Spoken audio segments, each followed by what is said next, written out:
All right, welcome to another episode of Psoto Desperado plays Ark Survival Ascended. Over here, I'm probably going to go back to that cave you can fly into very easily and try to get the artifact. I put the good saddle I have on Mutant. I'm going to take Mutant in there. I'm taking my old bird, Birdania, as a backup. And just to see what we can accomplish.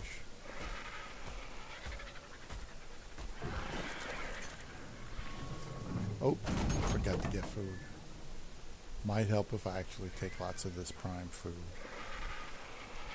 Remember what happened last time. Though this time I do have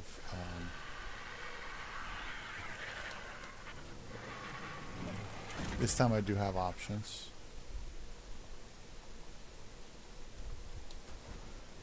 So let's go over here and do this.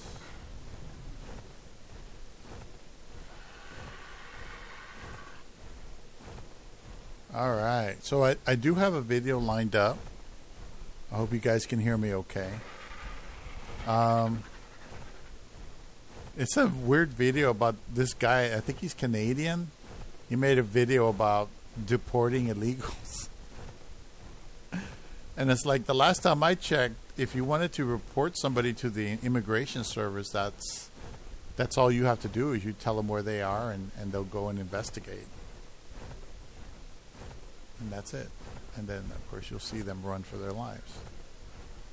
But the thing is, they've been coming over here for, generations. You got to understand, like Mexicans, I can talk about Mexicans. Mexicans have been coming over here and starting families and, getting stuff from here for generations. One lady, when I was a kid, I heard that one lady was boasting that she had bought a ranchette. A ranchette is, of course, a small ranch, and had food stamps and full government assistance. Full government assistance. The government completely paid for everything. And she was boasting that, she had all that wealth. And on top of that, her children, once they grew up, they started working and making money. And of course, all they got to do is make cash money. And that's all it takes to, get that done. So, we'll see. Yeah, this is the easy cave, but I still got to go underwater.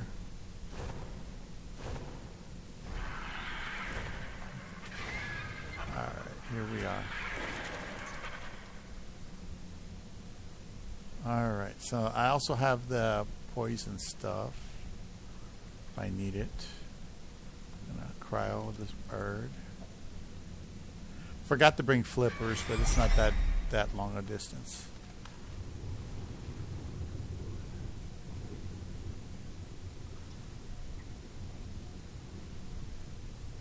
Not that bad.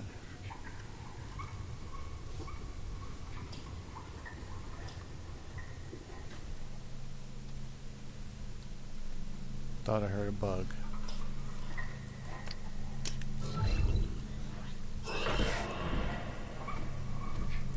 I did hear something.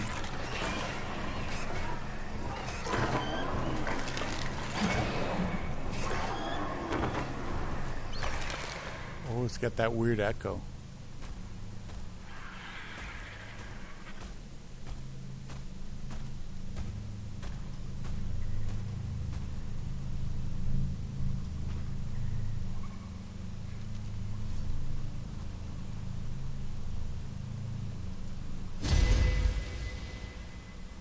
Okay, so what do I got? Ooh, Ascendant Leggings Blueprint, Armor 1052. That's nice. And of course a slingshot. Thank you. Thank you for that slingshot. Alright, so let me go ahead and I'll kill this guy here and I'll start the video.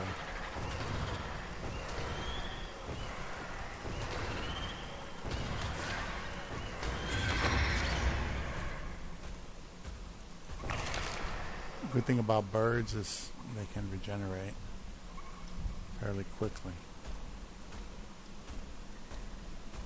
Oh, I forgot to bring my crossbow. Shit. I better not get stuck.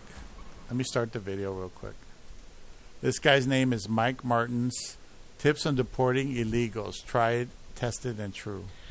How to deport illegals. Tips for Americans. I'm going to help you Americans out, giving you a page of the Canadian deportation and to teach you guys how to deport illegals from your country. Now, there is rumor that once, if Donald Trump is allowed to be elected into presidency, he wants to do mass deportations. Well, I'm going to teach you guys how to do it. And these are very important tips because you're going to follow the Canadian playbook. You're not going to do Egyptian playbook. You're not going to use a Filipino playbook. You're not going to use an East Sudan playbook, a Greenland playbook. You're going to use a Canadian playbook on deportation because the Canadians have it down better, probably than any other culture I've ever seen. In 2007 and 2008, 47,000 Portuguese were deported from the Toronto region area that were in Canada on a path to citizenship. In 2008, the housing market started to go south, so they went and started deporting Portuguese entire families, entire purging of families. Now, I'm going to teach you Americans what they did and what you guys can implement, what Canada did. Number one, getting the teachers to hold back all the students that they think may be illegal. Yes. In the high schools, St. Mary's, Archbishop Romero, in Toronto, all the teachers held back all the Portuguese-speaking students. They were all held back and weren't allowed to leave until their parents came in with proper documentation to prove that they're allowed to be in the country. So, hold back all the kids that the teachers feel They'll never illegal do that here. or do not belong in the United States, Oh, man, they'll don't never do show that here. some sort of accustomed to the American ways. Hold them back and wait for the parents to come in. Canada did that at Archbishop Romero Catholic Secondary School in St. Mary's. You guys can look it up. It's on record. Okay. Second way to deport or crack down on illegals: vehicle road blitzes. That's the best. Vehicle road blitzes on bridges or really bizarre entry areas into either thoroughways, highways, motorways. You have a bizarre way where it's impossible for them to do a U-turn if they're doing vehicle road blitzes. When I lived in Toronto in 2006 and 7, heck, in 2000, when I was driving, the police will pull me over. Are you Portuguese? Are you Portuguese? Go to ChatGPT, look it up what I'm saying. It'll bring everything up. All the articles have been taken down in the news. Okay, so vehicle road blitzes, okay? All you have to do is vehicle road blitzes and just get the police at whatever level, the federal, municipal, whatever level, county level, get them all, give them a 3-hour course online, teach them how, just to ask them to prove paperwork that they're allowed to be in the country. That happened to Portuguese immigrants that were in Canada building the country that were no longer needed to build the country because the housing market went south. So that's what Americans do. Vehicle road blitzes. Number 2 is the key, because that will get a lot of that will clean up a lot of immigration. And number 3, what do they do? Dufferin Mall, Dufferin and Dupont. So what Canada did to Portuguese, Dufferin Mall, they shut down the whole mall. They shut down the whole mall in a busy populated area in Toronto on Dufferin and Dupont. They closed the mall. You couldn't get in or out unless you could prove you were Portuguese. And they deported 160 people that day that were in the mall and couldn't get out of the mall, that couldn't prove that they weren't Portuguese. So you could do that at big malls, big fairs, big sporting events. So Americans do that. So Americans could do that. They could actually go into and shut down a mall for no reason and get security at all the doors and make sure everyone exits one way. And then you take all their information to make sure they're allowed to be in the country. That's another way to deport illegals. I'm just taking the playbook from Canada. You can watch our video that we did, Deport More Portuguese. We used ChatGPT to actually bring up the articles from the CTV, the CBC, and Global News in Canada that was covering the mass deportation of Portuguese and the purging of citizens, right? There's ways to get these people out of your country. All they have to do is do what Canada did. You don't have to do anything. Just the Iraqis did that to the Lebanese, or they did this to this. Nah, Trump is taking a playbook from all this. Trump is being evil. Why is he doing what the why is he doing? No, just Canada, right north of you guys. Follow our playbook. What else did they do? Let me think here. So number one, okay, we did vehicle road blitzes, right? We did shutting down centers and shopping centers or malls, right? Hold the kids back and wait for the parents to bring in the paperwork. Oh, Mike, that's so inhumane. They did it to the Portuguese in Toronto. They held back a whole bunch of kids in the schools. So I'm just trying to think what else the Americans could do out of the Canadian playbook. The Canadian playbook. That's all you have to follow. Because up here in Canada, Trump's a racist. Up here in Canada, you guys don't even want to know how woke this is up here. You have no clue where I live. You have no idea. So all you have to do is just say, hey, we're just taking a page from what the Canadians did to the Portuguese. Here it is. ChatGPT will bring it all up for you. It'll bring you up the times of the vehicle road blitzes, the bridges that were closed, and that were the bridges that they closed to check vehicles. You can look it all up. It's all in existence. You could just start doing that to deport people, and you can deport plane loads. Canada deported 47,000 Portuguese in less than 2 years. And that's just targeting the Portuguese, right? That's just targeting the Portuguese and putting them on planes and kicking them out of Canada, right? And they have kids born in Canada 13, 14, 15 years, and they still got to go back. Birth tourism doesn't work for Portuguese. Oh, birth tourism. Okay, birth tourism. Another story happened in Canada. A lady came to bury her uncle in Toronto from Portugal. She came in, she was pregnant. They saw she was pregnant. They told her, if that baby is born in Canada, we're deporting you and the baby won't be Canadian. She's like, I'm just here to bury my uncle, and I'm going to leave. So, no birth tourism. So, you could look this up. There's Portuguese that had kids in Canada, in Toronto. They were 12, 13, 14 years old, born in Toronto, Ontario, up to 13, 14. Doesn't count. Doesn't count if your kid was born here. Out. And that's what they did to a lot of Portuguese too. So you guys could do that too. Oh, but my son was born here now. I could stay. No, you can't. Just copy what the Canadians did to the Portuguese. Birth tourism doesn't work for Portuguese. It works for Chinese, but not Portuguese. You have a kid. They threatened that lady at the airport, and then they were putting tabs on her to make sure she didn't have a baby in Canada, because they were going to deport her. And she's like, I'm just here to bury my uncle, and I'm leaving. So I just wanted to make this really clear for you Americans. Yes, bro. They're going to make it. The world is going to make this seem, if mass deportations happen, the world's going to make it seem like evil Trump and evil this and evil administration. It has no conscience, no this, no that. Look at what they did to the Portuguese in Toronto in 07, 08. Go to ChatGPT. It'll tell you everything you need to know about the vehicle road blitzes, about holding the kids back at the schools waiting for the parents. It'll tell you about closures of malls. Dufferin Mall, look that one up. It'll tell you what's going on. I want to make this video because then here in Canada, the wave comes here, right? Oh, look what they're doing to illegals. And I said, well, they did it to the Portuguese. No, they didn't. They never did. So, that's the world we live in right now, right? So, anyways, I wanted to put this out there. Let me know what you guys think in the comments below. Mike Martin's here. I have spoken.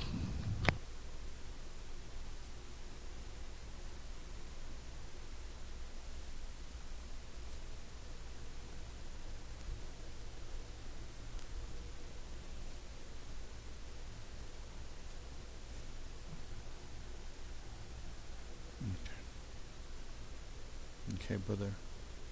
It's okay. It's okay. It's okay, brother. It's okay. I know. I got pain too, brother. They cursed my ass too. They didn't care who I was. So I don't care who they are. They can be accursed as well, those spirits. Whoever put that demon in me, go fuck themselves, right? Those goddamn spirits. Anyway, on to this thing. I got to go drop off these. I got a good blueprint for that. That's going to help whenever I go up against the boss. That one blueprint. I don't really care about people coming here trying to make a life.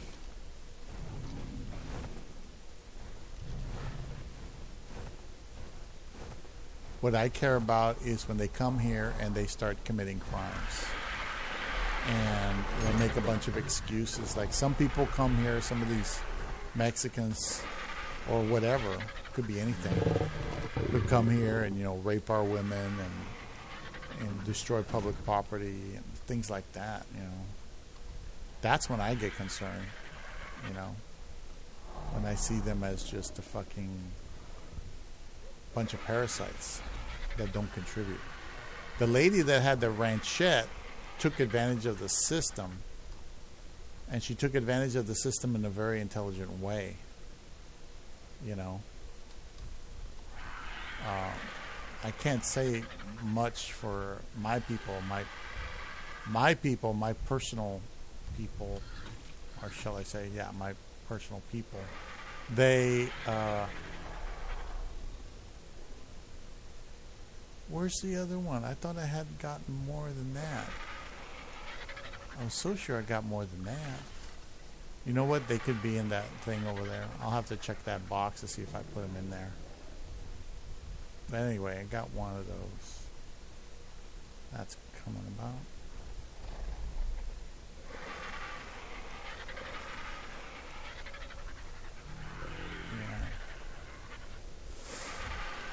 Yeah. I don't know if I'm going to subscribe to the guy, but it's on thumbs up. See? Yeah, I think in America it's different.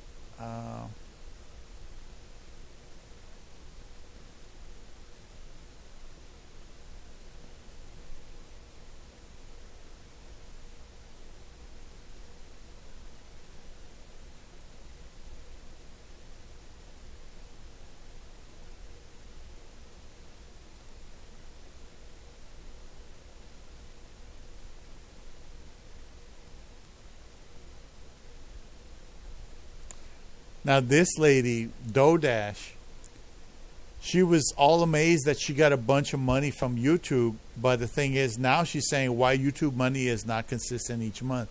It's because it peaks and then it starts to go down. People think they can actually make money off YouTube for an extended period of time, and it'll add to your bag, but it doesn't really, I mean, you'd have to be like Asmo Gold or something to do something like that, I think anyway. But, there's people also getting lots of likes and views just by making very short videos that are cool, that catch on. So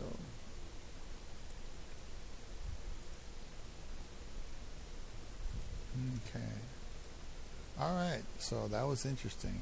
Now I'm not gonna.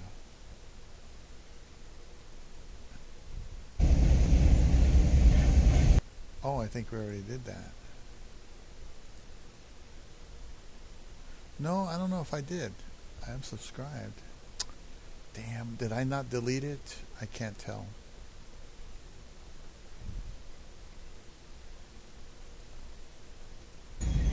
With some pocket change, like buying a used car. Yeah, I listened to this guy already. There's a fucking train kept going through there. I remember that one. I subscribed to him. Upgrade to Google Fi. Let's see. Oh, I got that one.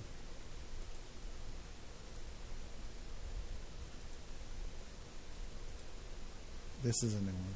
Okay, quick video. Josh Piper, affordable reliability in older cars. I've gotten a couple comments just on some of the car videos and stuff I've put up.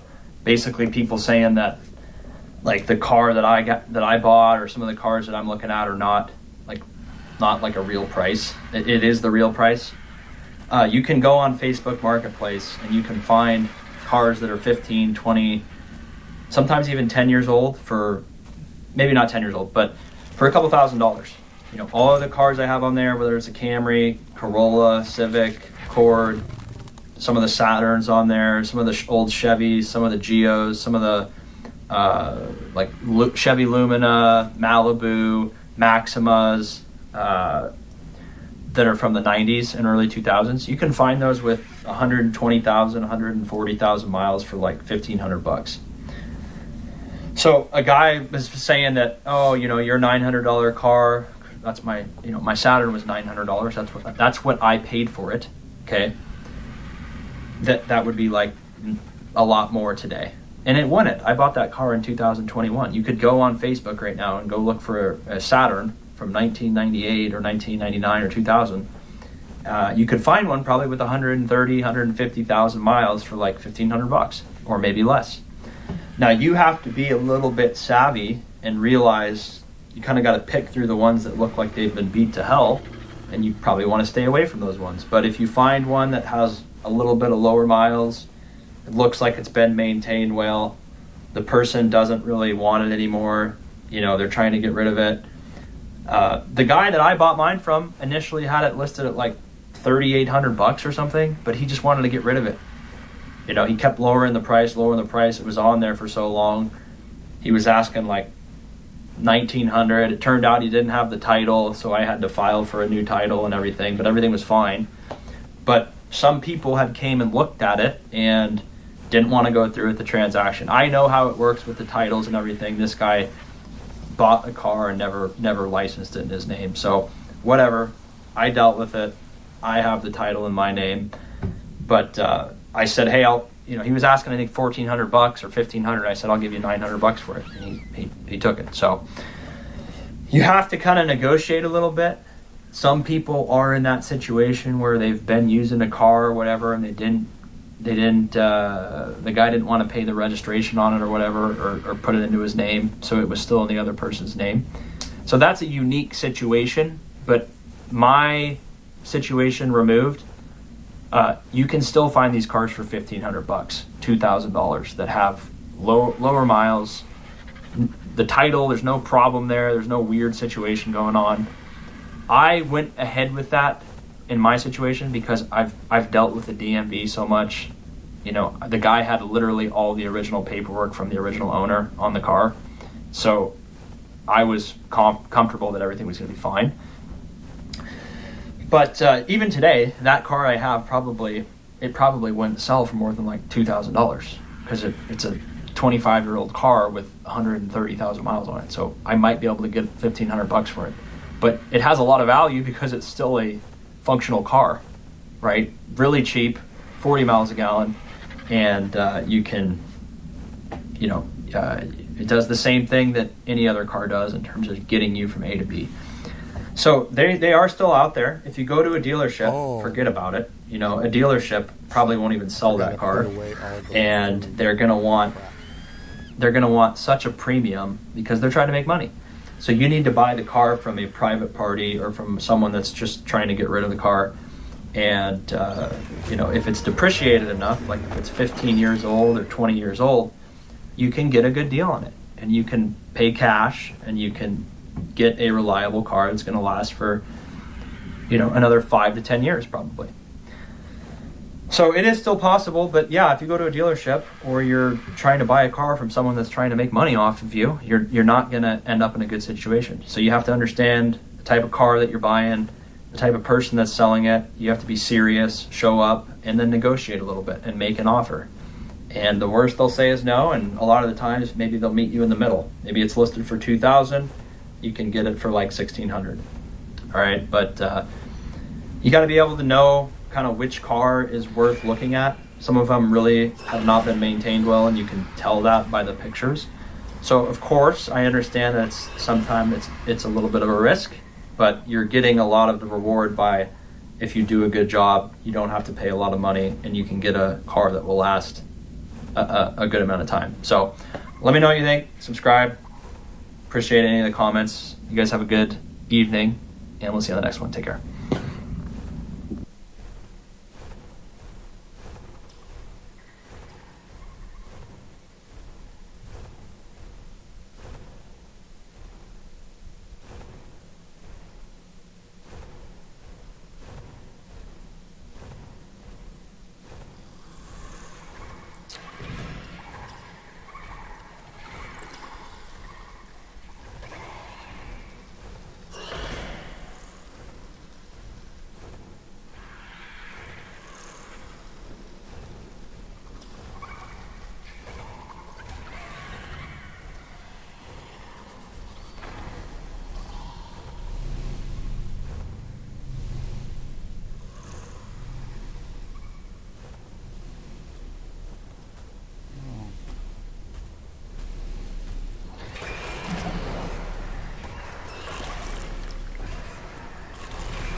Well, I was hoping there'd be another drop there, but I don't see it there.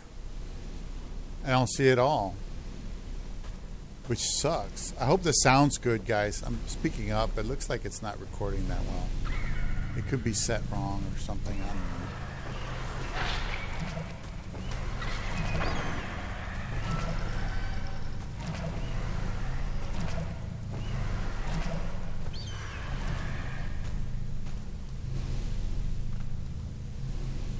Just need to get this. And that's too bad. I really wanted to get another drop there.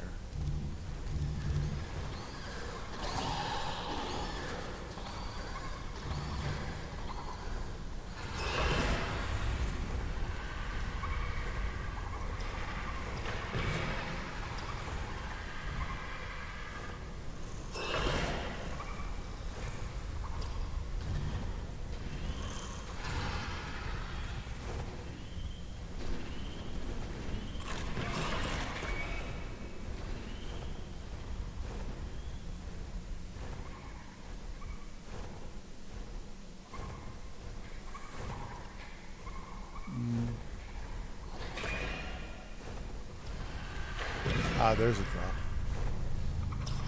A drop right there.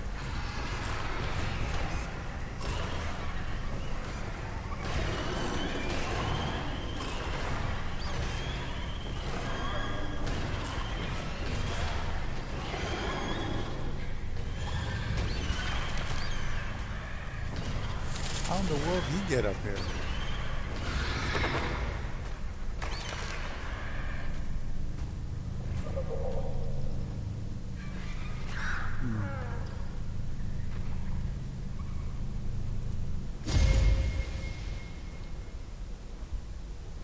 Got a crossbow.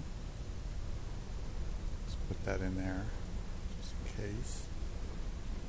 And Ascendant chitin. I don't use chitin. I really don't like it. But I guess it's something.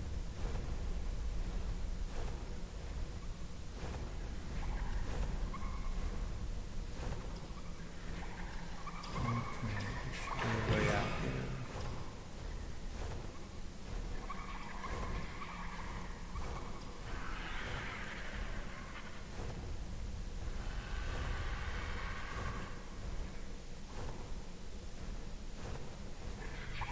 Here's another drop.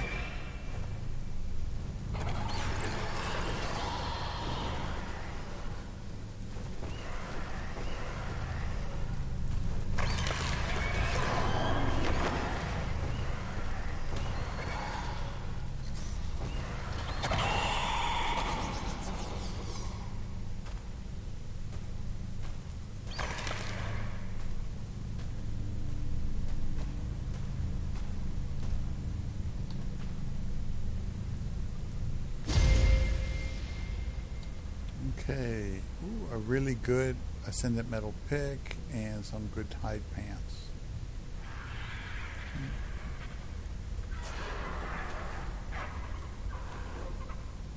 All right.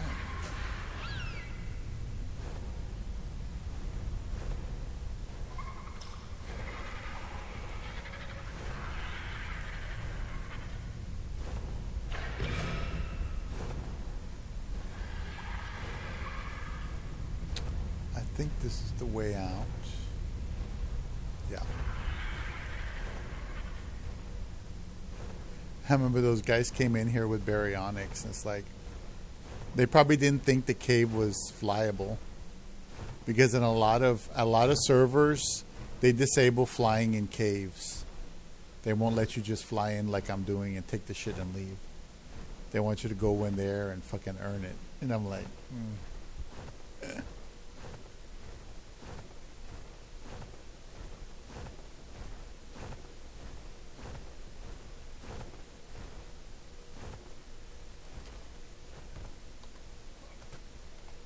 Alright, there's nothing in there. So, well, we got one chitin blueprint, some equipment, and the artifact. Not bad. I ain't gonna complain, right? Ain't gonna complain. Anyway, let's see. Where's the next video?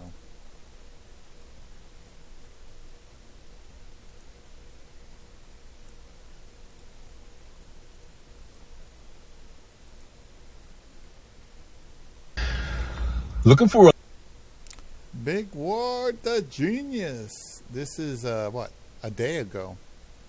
This is a more recent video. Good evening, good evening, good evening again. Today is still Tuesday, October 8th, 2024. And I am back with another episode. I appreciate y'all for tuning in again. Thank you.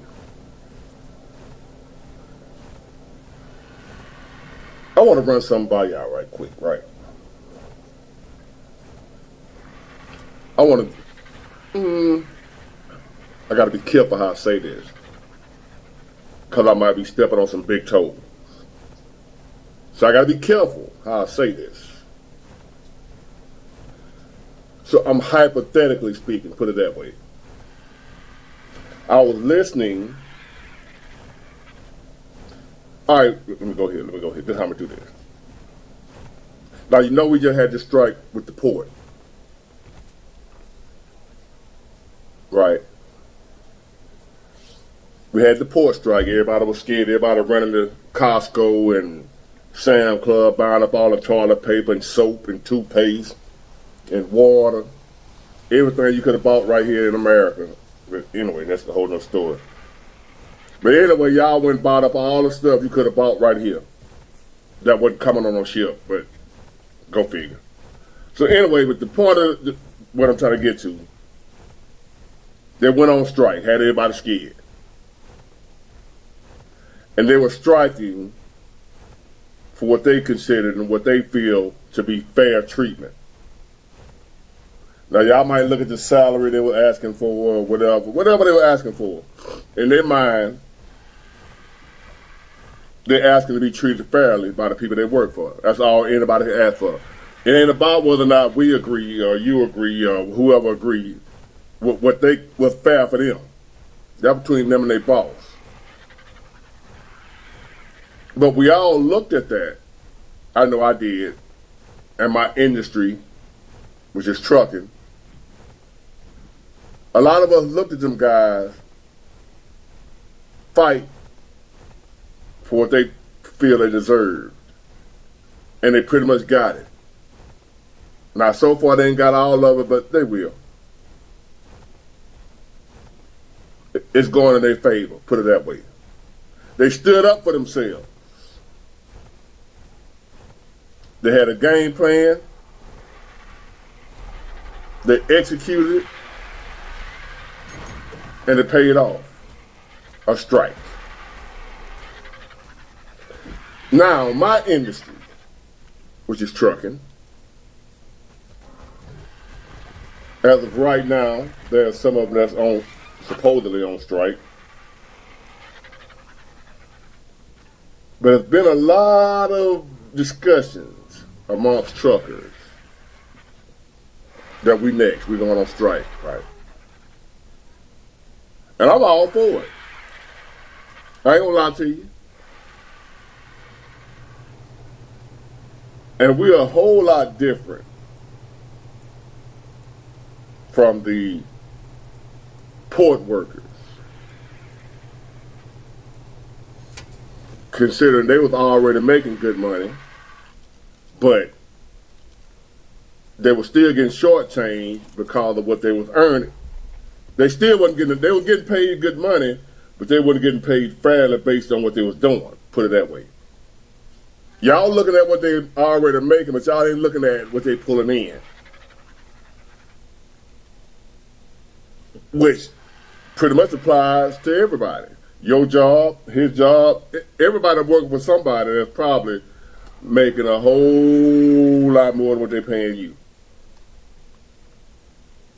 McDonald's, no matter where you working, no matter what they paying you, you know they making a whole lot more than what you getting. And which is fair because it's their company. They started it, they built it, hey, you work for them. They don't work for you. You have to go to them to make a living for yourself. So they should hold the upper hand on pay. But most of us ain't got a problem with that. We just want to be treated fairly, right? We just want a fair pay. I don't want to make what the boss makes. The union workers weren't asking to make what the owners of the shipping containers make. They weren't asking for that. That's what y'all feel. See, they weren't asking to make what the boss made. They just wanted a fair wage. Same thing all of us want, or at least should want. So therefore, my trucking brothers and sisters deciding that they want to go on strike too. They want to do a strike because our pay, we're severely underpaid.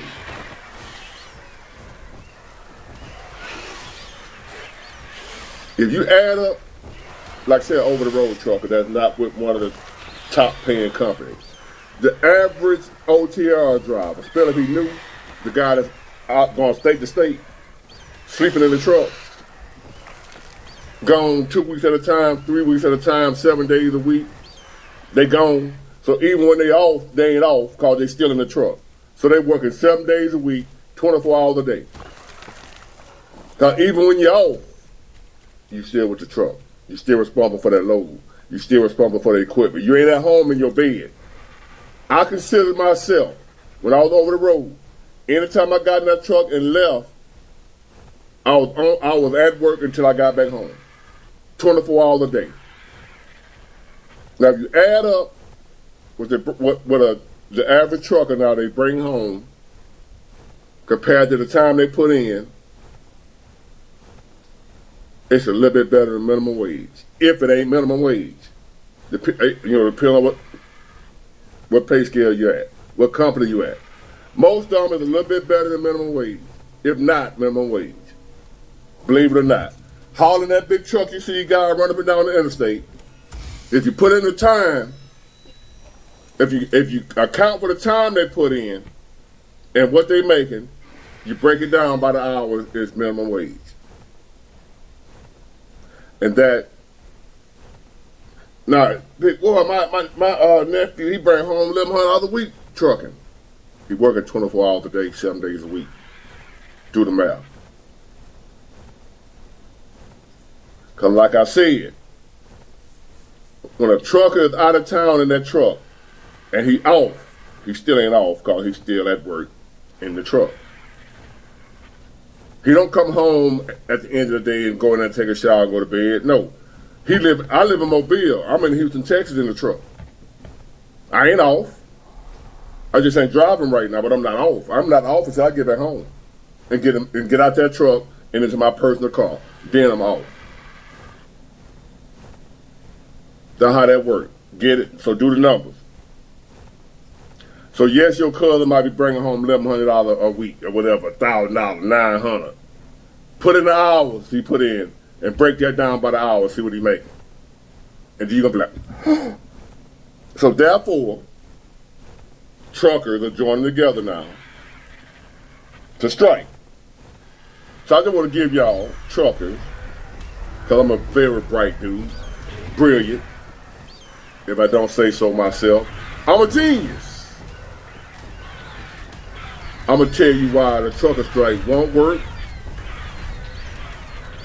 and what you can do to make it work. Or at least come close to working.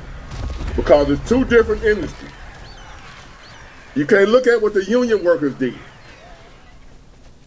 and try to model your strike the same as theirs, because they got one boss, all of them. They all, every last one of them, all 45,000, how many went on strike, they all got the same boss.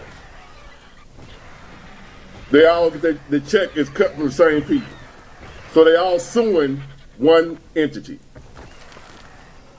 The trucking industry ain't got it like that. There's millions of truckers and we spread all over the place. We're in sales. We're not one big company working for the same person that we can all join together and strike against that one company. So you got thousands of different trucking companies that ain't tied into each other. So if, say for instance, Snyder, which is those orange trucks y'all see going on the interstate, If Snyder, the driver, decides to strike, they just striking against Snyder, whoever cut the paycheck at Snyder. They're not striking against the company I work for. Two different companies. Follow me. So in order for a trucking strike to work, every truck got to strike against the same person, same entity. Well, who would that be? Not the United States. You can't strike against America. We don't work for America. We don't all work for the same company. So how would a trucker strike work? First off, the hardest part is going to be getting truckers to unite and stick together and do it. Don't look at them port workers and think that's easy. You just, hey, we're going to get together, strike, walk out, and they're going to give us what we want. Them boys, and it didn't last for 3-4 days, them boys were prepared. It could have went longer than it went. It could have went months. They would have stayed out months. Because they already had prepared for it. They was already making good money. They already wasn't living check to check. All of them probably got saved in nice big bank accounts to what they can afford to be off. Most truckers living check to check. That's one reason why a trucker strike won't work. Because even though you may be one of a handful of truck drivers that got a nice little nest egg that'll hold you over for a strike, the majority don't. You got to take that into consideration when you talk about a trucking strike. Example, I told y'all about a job I was on. I was the organizer of the strike. All the guys complaining. Oh, they just complain. I got tired of hearing it. I wasn't complaining. I just was tired of hearing them complain. So I said, hey, look, why don't y'all let's do this? We're going to walk in the office on next Wednesday. We were hauling gas, so that ain't something they could have replaced. They would have had to give in to our demands. They would have had to. And our demands was put our pay back the way it was. They had cut our pay. And we said, everybody put, nah, man, they cut my pay, man. My lifestyle, my bills set up on them. I can't take no pay cut. So all we wanted, we didn't want no raise. We were just fighting to get our pay put back where it was. That's all. No extra benefits, no nothing. Just if I'm making $20 an hour, take it from 10 back to 20, like it was, and we'll be all right. Everybody complaining, sitting on the time clock, out on the yard when we out there doing our pre-trip, checking the oil in our truck. Man, this shit here, man, these folks got me effed up. Man, if they just don't know, I walk out this bitch. I do that. Y'all truckers know how truckers are. So here I come, the alpha dog, the leader, coming out with my chest stuck out. The leader walk up. Big one. They just bow down to me because they feel my presence. I say, look, here's what we're going to do. Wednesday, that's fucking funny. Meet up here at the yard Wednesday morning. Nobody go to work. We're going to walk it off and tell Andrew, put our pay back where it was, or we ain't working until you do. We were gas tank drivers. That job, you can't just hire anybody off the street to come in and, hey, you need a job? Come on, you start today. You got to have extensive training to be a gasoline tank driver. And you got to have the nerve to do it. There's a lot of truck drivers that don't have the nerve to drive a gas tank, which you drive around with a bomb. A lot of truck drivers that can drive trucks won't do that.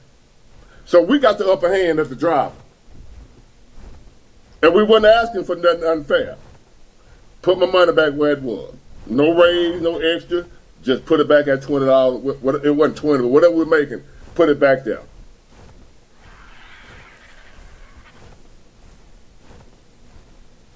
But Wednesday morning came, when we supposed to went up in that office, all that talking them boys had been doing about what they gonna do, we gonna show them, we gonna do this, that. I'm tired of this. They don't play. They got the wrong one. You effing with the wrong one. You gonna F around and find out. I ain't nothing to play with. I do this. I do that. Boy, they don't mess with me.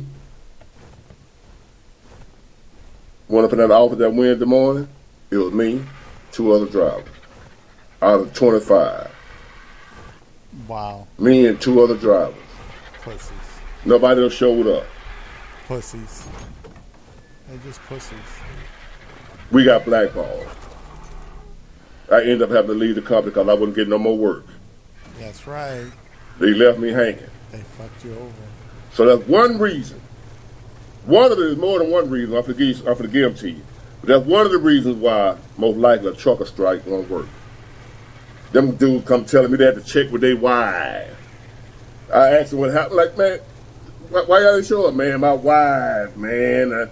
My wife said, boy, you know we got all this bill. You better not go on no damn strike. I'm going to leave your ass and all that type, you know. So they weren't going to stand on business because of their wife. Keep that in mind if you're a trucker and you're about that life where you the one like me saying, you know, I'm going on strike. I don't give a damn. Keep it in mind.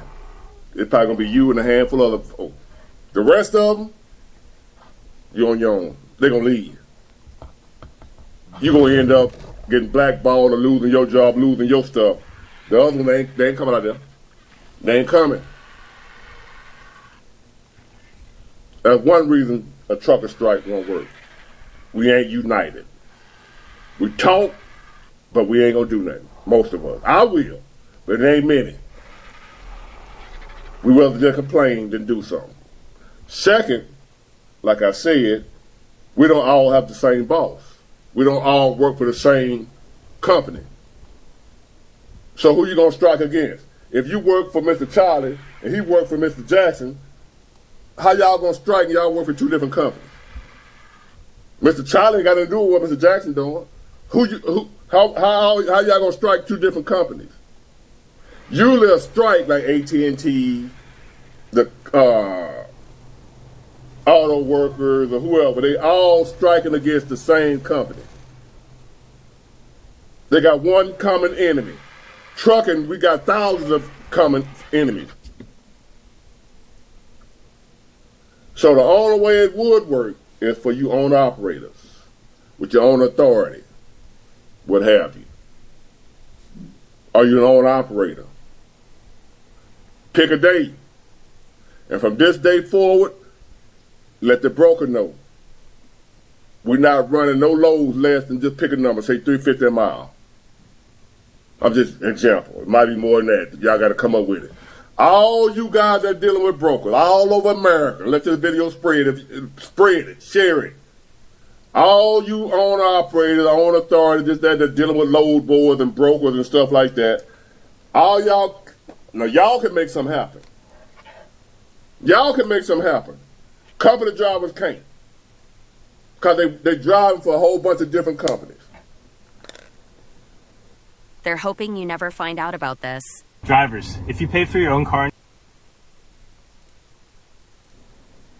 Now, the drivers that Snyder want to get together, all the Snyder drivers and walk out, or the driver that Werner, all the Werner drivers want to get together and walk out, and for Werner to pay y'all more, or for Snyder to pay y'all more, whatever individual company you're working for, y'all going to have to strike that company. It can't be an international trucker strike. Because we don't have an international trucking boss.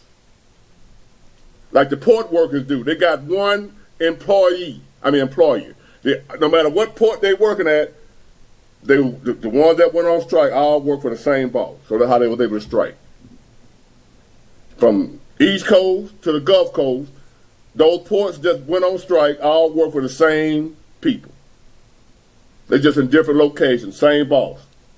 Trucking ain't got that luxury. So what your owner operator going to do that deal with load boards and brokers, this, that, and the other, spread the word. Any means necessary, social media, share this video, whatever you need to do. Y'all pick a day, and you got to prepare ahead of time. You don't just decide the day to go on strike Wednesday, because you got to give each other time to get money up. You got to get your money up, because there's a great possibility you ain't going to get your demands on the first couple of days. So you got to have somebody to hold you over. So you got to prepare first. And right now, the only way it's going to be effective is if you own an operator that's dealing, because brokers are the one that's killing the game. That's who you're going to strike against, the brokers. Even though you got more than one broker, TQL and you name them, I used to run it too. Even though you got more than one broker, it's still like you got one company. You striking against the brokers. The strike is not against the United States. It's not against Snyder. It's not against, because they're going to help. Everybody's rate's going to go up. The over-the-road company drivers, they pay going to go up, because a lot of times them big companies like Snyder and running all of them, they deal with brokers too. They ain't all got direct freight. But everybody's rate's going to have to go up. If y'all own operators and own authority, independent contractors do this here. Strike against the brokers. Nobody, not you Africans, you Indians, you Arabs, or whoever else that be out here driving for a little nothing, walking around with the flip-flops on, with your gowns and whatever, y'all seen them, y'all too. Y'all got to join in too, because they ripping y'all off too. You just don't know it because you come from a country where you wasn't making that no way. You getting ripped off, Habib, Mustafa. They don't care. They want your job. So what you gonna do? They don't care if they lose a little money. To them, that's like they're still living in the lap of luxury. Pick a day that y'all already prepared for, and everybody agree on this particular day from this point on, henceforth and forevermore, we will not pull anybody's freight for under $3.50 a mile. Nobody's.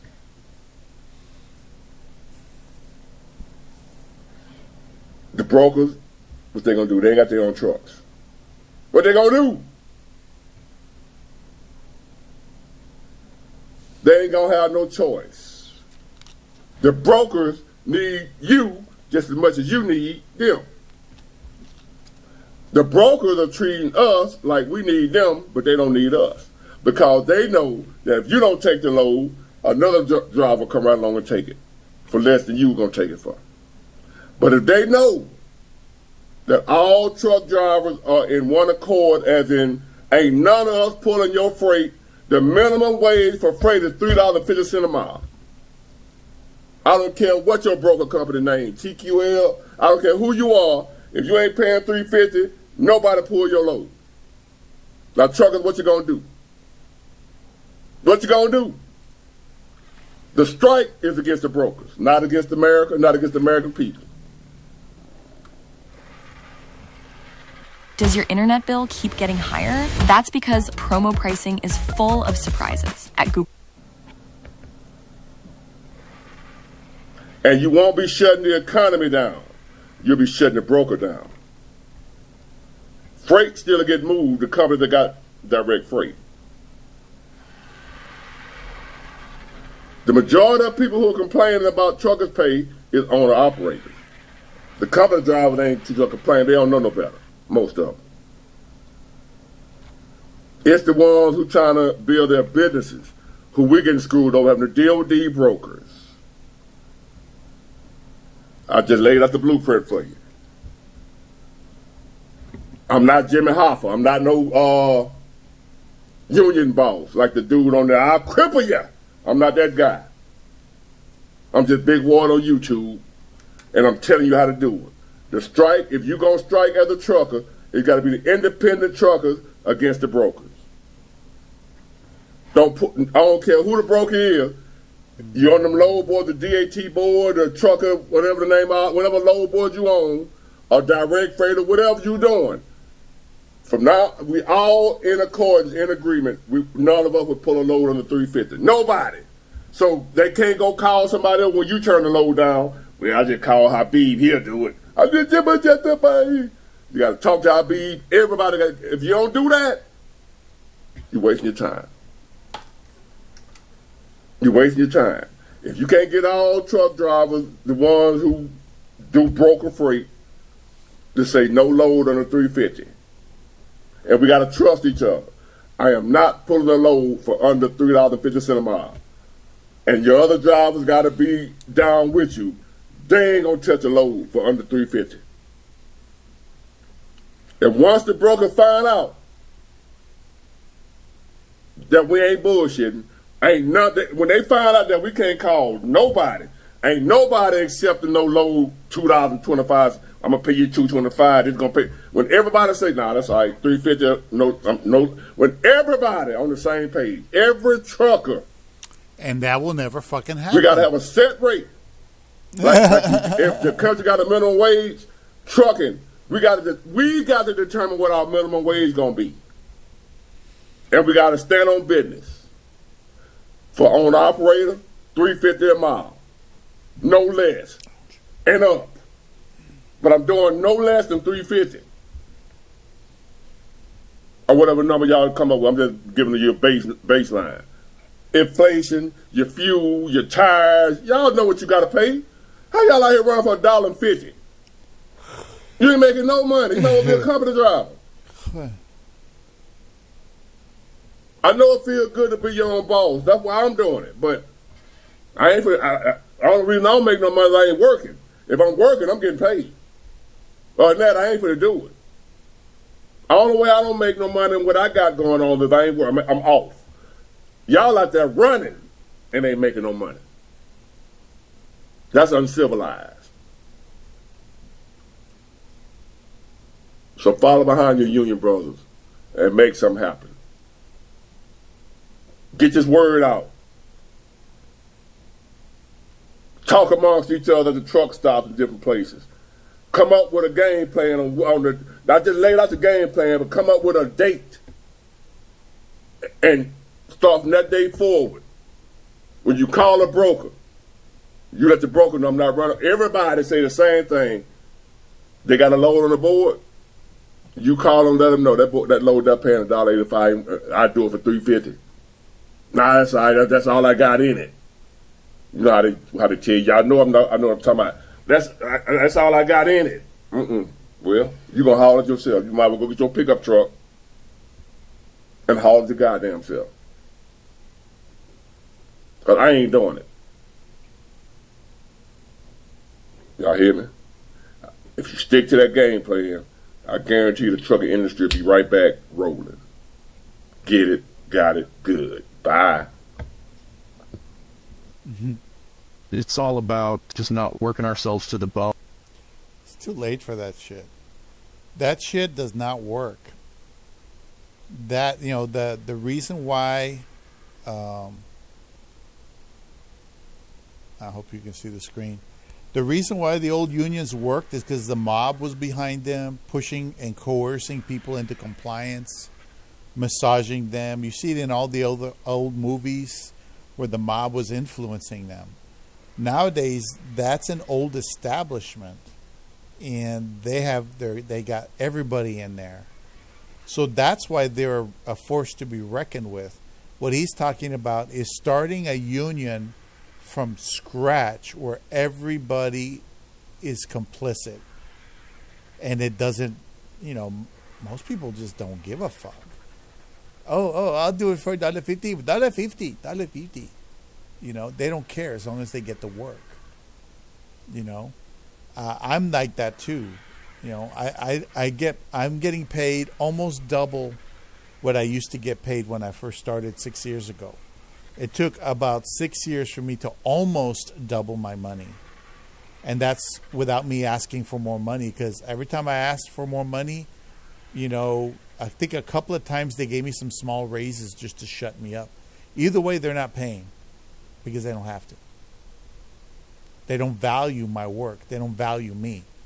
And that's why working for this company, the only thing I do here is I'm working for this company, but what I need is an extra bag, because this pays all the bills, but I need that extra money to get ahead.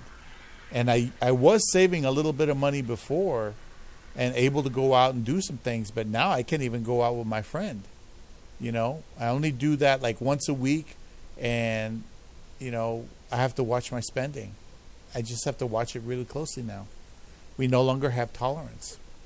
So, yeah, unless this guy gets political and starts trying to rally people into a union, and they start to create their own union, like he said, by the parameters he set, and he set some very specific parameters, because he's just saying all trekkers together uniting, saying no less than 350 a load.